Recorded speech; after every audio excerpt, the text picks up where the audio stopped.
दादगारि हाथिसार बिसिडिसिनि मासिगिरि आफसालाम बसुमतारीनि बाख्नायजाथाव खामानि। दैबाना जानायाव आबादथिलियाव खहा जानाय आबादफोरखौ नोजोर लाखिदों गोदान सरकारनि मासिगिरि आफसालाम बसुमतारीया। गावनिनो बिसिडिसिनि सिङाव थानाय दैबाना जानाय आबादथिलिफोराव नायदिंनायनि उनाव अननाय होदों मासिगिरि आफसालाम बसुमतारीया। चिरां जिल्ला भारत भुटान सिमनानि साखाथियाव थानाय दादगारि हाथिसार बिसिडिसिनि सिङाव थानाय फुलबारि गामियाव अखा हानायनि जाहोनाव भुटाननिफ्राय बोहैबोनाय दैया देरनानै बाला फबनानै खहा जानानै थानाय आबादथिलिखौ बासायनो जेसिबिजों जावनानै गुबुनजों दैखौ दानगारनायनि खामानि मावनानै होयो मासिगिरि आफसालाम बसुमतारीजों लोगोसे बिसिडिसिनि सोद्रोमाफोरा। फुलबारि गामिनि सासे आबादथिलि बिगोमा सुकुन सिं मुसाहारिया बेबायदि मोजां खामानि मावनानै होनायखौ बिसिडिसिनि मासिगिरि आफसालाम बसुमतारीखौ साबायखर होयो। लोगोसे बिसिडिसिनि सोद्रोमा जाक्रेस बसुमतारीयाबो दानि बिसिडिसिनि मासिगिरि आफसालाम बसुमतारीखौ मोजाङै खामानि मावबोदों आरो मावलांबाय थागोन होननानै बुंथियो।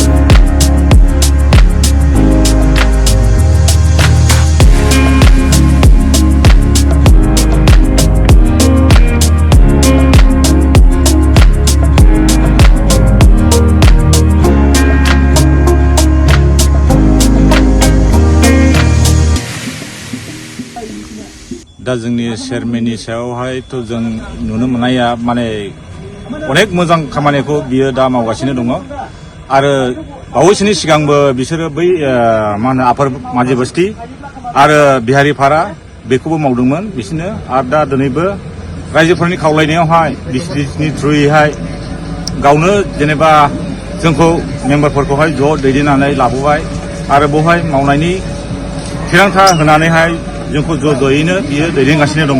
समावबो दा जेरै जों दिनैहाय ज' ज' ओंखारदों बेफोरबादिनो जों ज' ज'यै मावलांनो जों नाजागोन आरो बिनिसिमबो जों आपिलखौ खालामो आरो उननि समाव जों बेबायदि मावनायनिफ्राय आरो बिनिफ्राय साबसिन आरो हामसिन आरोबाव जों मावलांनो हानायखौ जों मिजिंथियो।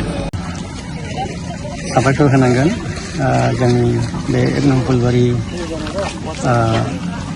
गायनानै जागा दुब्लियावहाय देग्लाय ओरैबायदि माने बे दै फाग्लानिफ्राय लोमसावनानै बाला थांजोब्बाय। दा दिनैनि दिनावहाय बेखौनो जोंनि दादगारि बिसिडिसि चेयारमेन बिथां दंफैयो। दा बिथाङानो दा जेसिबिबो ओरैहाय गेजेरजोंहाय जावख'नानै होदों प्रटेक्सननि थाखायहाय। बेखायनो आङो जोंनि दादगारि ओनसोलनि बिसिडिसि चेयारमेन सारखौहाय हामबाय होननानै बुंसै। दिनैनि दिनावहाय बेबायदि जोंनि एक नं फुलबारि गामिनि गायनानै जाग्रा दुब्लि बाला थिखांनायावहाय आरो गेजेरजों सानजाथिङै दैलामारिजोंहाय माने जावख'ना होफैनायनि थाखाय जों रोजा रोजा आंल' नङा बे हायाथ' फ्राय आंनि नाथाय ओरैहाय आंनि खालाहाबो गोबाङैनो खफबफैबाय आरो बेल' नङा ओरैहाय बैयावहाय गेजेरावहाय जाम्फै दङ। बे जाम्फैखौ जुदि सौख'नो हायोब्ला बियो थांगोन 2 नं फुलबारि बालाफल थांगोन बियो। बे दैया बबेनिफ्राय फैयो? बे दैयाथ' फारसेथिङै ओरैहाय भुटानावहाय एयारपर्टनि थाखायहाय माखासे ओरैहाय भुरजों थांनाय नालाफ्राखौ होथेबाय। ओमफ्राय दा बेखायनो बेखौ होथेनायावहाय जोंनि गेजेरावहाय ओरैहाय दा माने जोंजों दानगारना हमबाय। ओमफ्राय दा बेबो मोनसे भुटानाव एयारपर्ट निफ्राय फैनाय ओरै नालाफ्रा जेसेबां नालाफोर दङ बियो गासिनो जोंनि ओरैहाय फैबाय। ओमफ्राय फारसेथिं ओरैहाय बेबो भुटाननिनो ओरैहाय जोंनि गेलेफुनि सानजाजों मोनसे फैयो। दा बे मोननैजों ज' जानानैहाय फैनायावहाय माने ओरैबायदि बे दुब्लिया जानजिफा जायो आरो बेबायदि। दा बेखायनो आं हामबाय होनदों दिनैनि दिनावहाय बेबायदि जोंखौ मदद होफैनायनि थाखायहाय। दा जोङो बेखौनो खावलायनो सानो थारमाने दाथ' बेखौहाय गेजेरजोंहाय बुरनानै होदों खिन्थु बेजों जथेस्थ' नङा। उननि समफोरावहाय जाहाथे आथिखाल सोलिबाय थानाय गभर्नमेन्टआ जाहाथे माने बे गायनानै फुनानै जानाय दुब्लिखौहाय जाहाथे प्रटेक्सन खालामनानै होयो बेबायदि मोनोब्ला माने जोङो जोबोद मोजां जागोन। सोरबा सासे व्यक्तिनिल' नङा गासैबो जोंनि बे नंफुरबारिनि रायजो राजाफोरनि थाखाय बियो जोबोद मोजां जागोन। उनावहाय प्रटेक्सन होयोब्ला सरकारा अब्ला दैया बेवहाय गाखोनो हानाय नङा जों बेखौ आसा खालामदों आरो फुलबारि गामियाव गोबां जोंनि बर'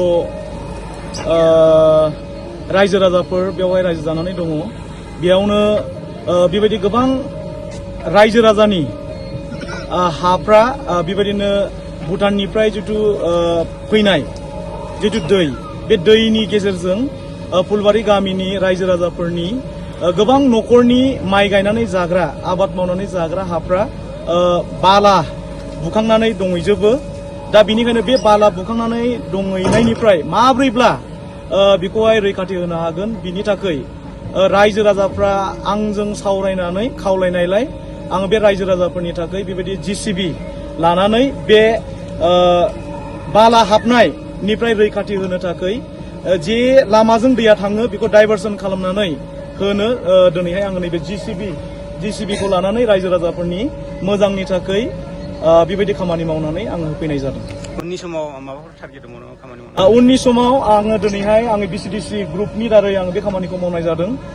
फैगौ समाव जितु जोंनि सोलिफुबाय थानाय हाग्रामा सारनि जितु सरकार बे सरकारनाव जोङो बेखौनो खावलायगोन रायजोनि जानानै जेन बेवहाय जे दैया बोहैनानै जे दुब्लियाव हाबनानै दङ बाला बायदिसिना लानानै दैखांनानै दङ दा बेखौ प्रटेक्सन होनांगौनि थाखाय आङो स्पेसियेलि आङो जोंनि सरकारनियाव बेखौ खावलायनानै बेखौहाय बान्दो प्रटेक्सन होनायनि खामानिखौ मावगोन होननानै आङो बेबायदि सानदों।